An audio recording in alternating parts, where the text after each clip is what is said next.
Beyond his distinguished service, remarkable sacrifice, and leadership in the Army, Tim is a man of great character. He is a warrior and a true patriot.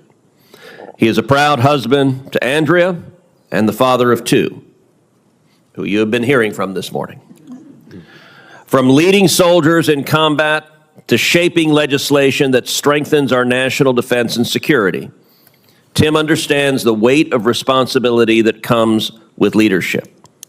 I know he will work every day to ensure our military remains ready to fight and win, and I'll tell you, on top of that, he actually has a decent post game in basketball, which is a requirement for working in my office. In a world where leadership is often measured by words, not deeds, today we step into the chamber where service, loyalty, and sacrifice define true character. Before the Senate Armed Services Committee, Senator Ted Cruz returns, not to debate policy, but to honor a warrior, a patriot, and a man forged in the fires of duty. From the deserts of Afghanistan to the halls of Congress, Tim Dill's story is one of grit, discipline, and devotion to the American mission. This isn't just another nomination, it's a moment that reminds us what service truly means. This is Behind the Podium. Thank you, Mr. Chairman, ranking member, distinguished members of the committee. It is great to be back before the mighty Senate Armed Services Committee. I greatly enjoyed the 6 years I served with you on this committee, and I'm very glad to be back. Today, I have the great privilege of introducing my friend and former military legislative assistant and national security advisor, Tim Dill, as President Trump's nominee to serve as Assistant Secretary of War for Manpower and Reserve Affairs. Tim was born in Grand Prairie, Texas, and although he grew up in Ohio, being a Texan is a permanent condition, and we proudly claim him. Only a small percentage of young Americans volunteer to serve in the Army, and of those who do, only 2% earn the Green Beret, and Tim is part of that elite group. He served 10 years on active duty as an Army officer in the infantry and special forces, deploying in Afghanistan, Iraq, and multiple countries in Africa. During his service to our country, he earned the Combat Infantryman Badge, the Special Forces Tab, the Ranger Tab, the Pathfinder Badge, and the distinction of Jump Master. After his time defending our nation, he attended Duke University, where he earned both his JD and MBA and developed a terrible habit of rooting for Duke in basketball. Later, he joined my office as my military legislative assistant and national security advisor, where he served from December 2022 to January 2025. While on my staff, Tim worked tirelessly for a stronger military and a safer America. To ensure the lethality of our forces, he visited every active duty military installation in Texas and worked closely with service members and veterans to improve their care and treatment. Tim played a key role in numerous legislative initiatives, including the Americans Act, the Command Act, and the Medal Act, as well as leading authorization for additional funding for Joint Task Force North to counter transnational criminal organizations along our southern border. Beyond his distinguished service, remarkable sacrifice, and leadership in the Army, Tim is a man of great character. He is a warrior and a true patriot. He is a proud husband to Andrea and the father of two, who you have been hearing from this morning.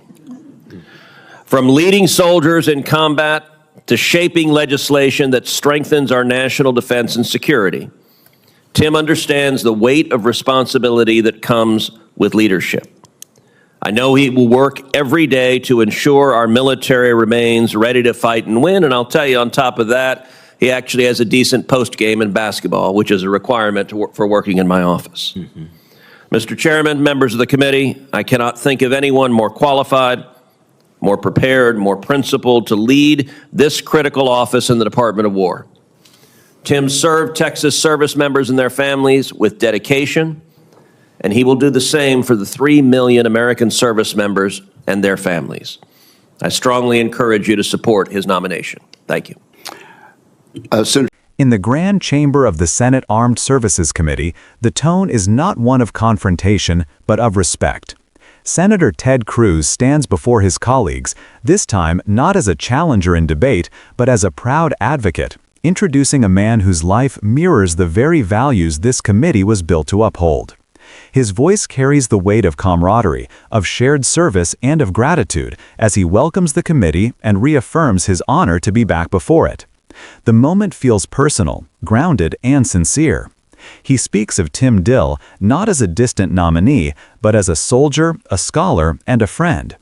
Born in Grand Prairie, Texas, raised in Ohio, yet still claimed by the Lone Star State, Cruz frames Dill as both a son of Texas and a son of America. And behind those words lies a truth about military culture itself, that no matter where you come from, the call to serve binds you to something larger than geography. Only a fraction of Americans ever raise their hand to serve, and even fewer earn the right to wear the Green Beret. But Tim Dill did. For a decade, he stood on the front lines of history, in Afghanistan, Iraq, and across Africa. He carried the nation's hopes on his shoulders, not for applause, but for duty. His list of accomplishments reads like a chronicle of courage. Combat Infantryman Badge, Special Forces Tab, Ranger Tab, Pathfinder Badge, Jumpmaster Distinction. But beyond medals and tabs lies something far deeper: the quiet strength of a man who understands the cost of freedom. After service came study, Duke University, where he mastered both law and business. A soldier turned scholar, bridging the worlds of battle and policy. Cruz teases him with humor about the terrible habit of rooting for Duke basketball.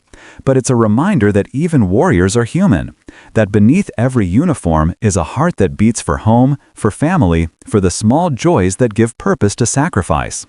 From there, Dill transitioned into public service, joining Senator Cruz's team as a military legislative assistant and national security advisor.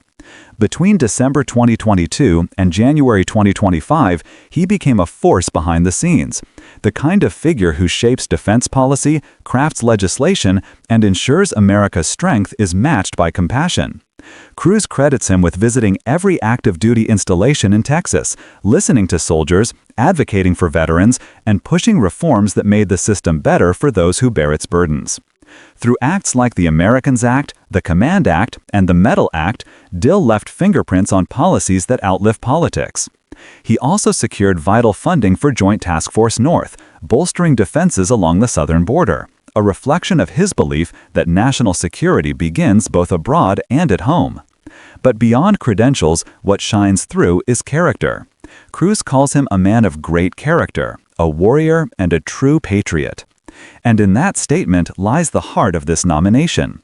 The Armed Services Committee isn't just reviewing a resume. It's being asked to trust a man with the lives, readiness, and welfare of millions of American service members and their families.